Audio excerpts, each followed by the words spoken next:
What I feel like I'm doing right now is Senator Hunt is clocking into taxpayer-funded playtime. This feels completely recreational to me. It feels like you all missed each other so much and you wanted to do summer camp or something like that. And the issue of property taxes is something that I take seriously, that I know all of us take seriously. This is an issue that we campaigned on, that we made promises to our constituents about, not necessarily that we would find a solution, but that we would try, we would work, we would take the issue seriously, we would take their pain seriously as homeowners, as property owners, as people who want to stay in their homes and grow their families. But it's impossible for me to take this special session seriously because all of you aren't taking it seriously. The governor's not taking it seriously. All of these conversations that have happened over the last several months under dark of night, secret plans, no one else included.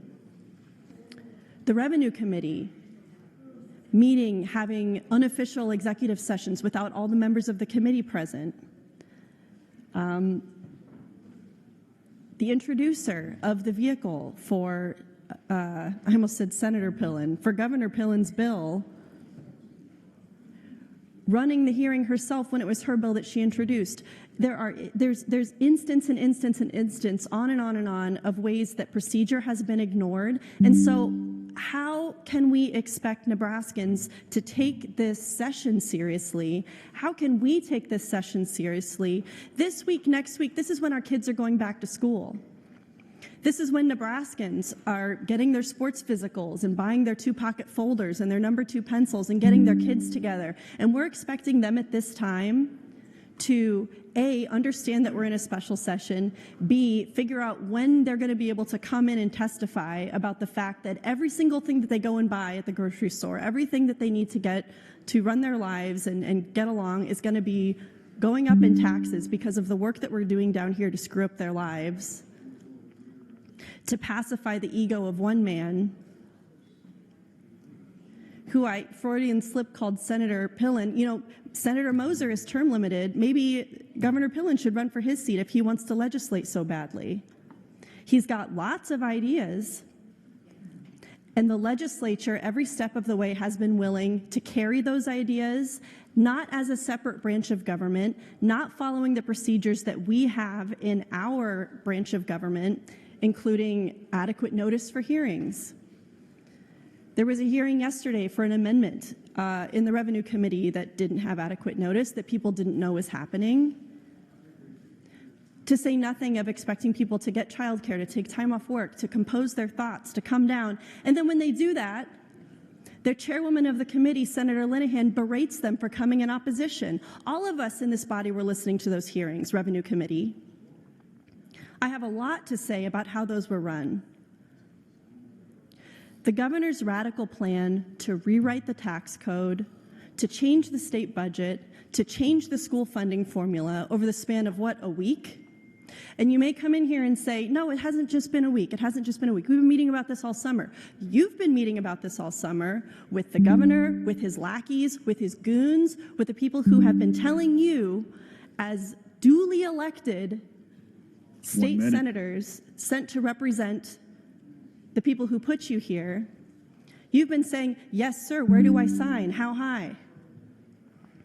We have not had time to deliberate this, and we have had good ideas going back, you know, generations of senators. Property taxes have been a problem in Nebraska since statehood. So I don't know why we Fulbright scholars down here think that we're going to solve this in a week or two. And I will speak more to the problems with process on my next time on the mic. Thank you. Lieutenant Governor, this is a serious amendment. It's one that we should support. It's one that the governor should certainly support. It adds a new section which reduces the amount. It's AM46. You all can look at it in your devices, and I have a copy here too if you'd like to see it. It reduces the amount appropriated to the governor's office for this fiscal year by the amount that the legislature has appropriated for this special session. according to the estimate that's currently in LB4. Of course, we don't know on August 7th, 2024, if that's going to be what this special session costs. According to the calculator that Americans for Prosperity has put together, this special session has already cost nearly $250,000, or as I would put it, and how I think of it, about a quarter of the tax benefit that Governor Pillen is likely to receive if his plan passes. It's my understanding that the numbers in LB4 are just placeholder amounts for what the special session could cost, because nobody knows exactly how many days we're going to be here. In the news, in his town halls, Governor Pillen has said that he's willing to call as many special sessions as it takes. It sounds like behind the scenes in the deals that he's trying to make with all of you, he's willing to expand the call of the session. He's willing to do just about anything to achieve his God-given holy purpose of reducing property taxes by 50% so he can take home an extra $1 million a year. But because nobody knows how many days we will be here or what this will cost, and perhaps those numbers could be changed later, for now I stuck with the same amount in LB4 for consistency, $126,860. We know certainly at this point that the special session is going to cost more than that, but since we're here, we can always amend that in the future. But in other words, this amendment, AM 46, has the governor's office budget offset the costs for our special session. Governor Pillen has commented frequently in the media and in his town halls that everybody has to give something. Everybody has to sacrifice something so that he, as one of the wealthiest landowners in Nebraska, can pay less in property taxes. You have to pay more for your groceries. You have to pay more for the goods and services that you do to get by. Any kind of property tax relief that you could, Nebraskans, potentially see come out of this special session is certainly likely to be offset by the tax shift of the rising sales taxes that we will have. But Governor Pillen doesn't care about that.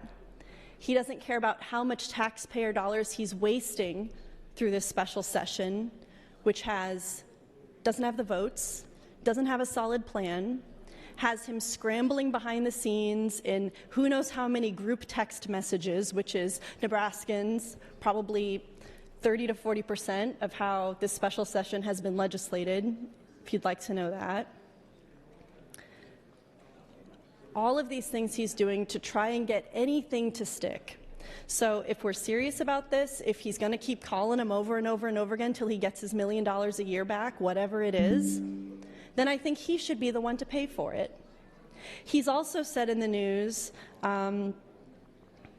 let's see, in an interview with 1011 News, Pillen said it is, quote, not even a cost as taxes continue to rise, referring to the cost of the special session. He said it's not even a cost, quote, I mean, seriously, the cost of running a special session is pennies compared to our property tax increases. Our tax increasing that's taking place, it's going up like a rocket ship. If he believes that the cost of this session is pennies, then he should pay for that through his own budget as the governor. He is the one who called us into this session. He is the one who has brought us in here to this bottomless pit of time without the votes, without a plan, scrambling now to rewrite the tax code, to completely change the budget, to completely change education funding. And by the way, we are a one-house legislature. We do not have a House and a Senate. But apparently now, we're legislating by making pronouncements and proclamations in, press conferences. We've got what we're doing in here at 1 o'clock when we convene, and we got whatever's going on out in the rotunda at 1 o'clock when the chairwoman of Revenue Committee wants to have a press conference announcing a new plan for school funding. I appreciate that plans are being made. I appreciate that ideas are being tried, and I appreciate that we are ostensibly taking the property tax issue seriously. But when I look at the various, when we look at the various solutions that have been brought up by our colleagues, and how they have been outright rejected by the governor, not by us, not by our colleagues, not by members of the legislature who actually hold the purse strings, who actually are in charge of the budget, who actually pass legislation, not the governor. We aren't even willing to consider anything that doesn't have the rubber stamp of the governor.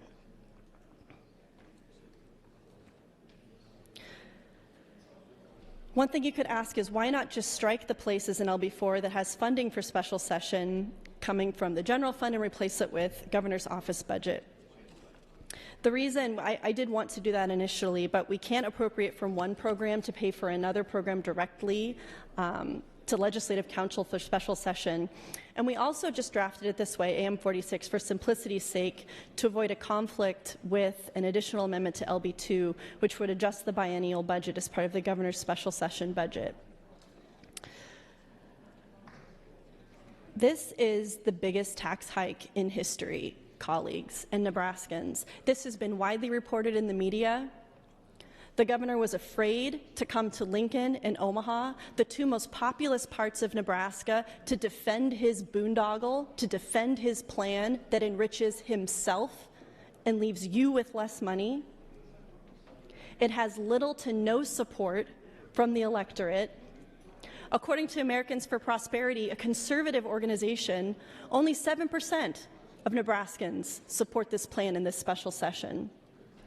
Senators don't want it, the people don't want it, and there's just the governor and a couple supporters here in the body who are willing to sell out 49 of us, who are willing to sell out an independent branch of government, who are willing to be bought, who are willing to be bullied, who are willing to be begged for favor from the governor. That could never be me.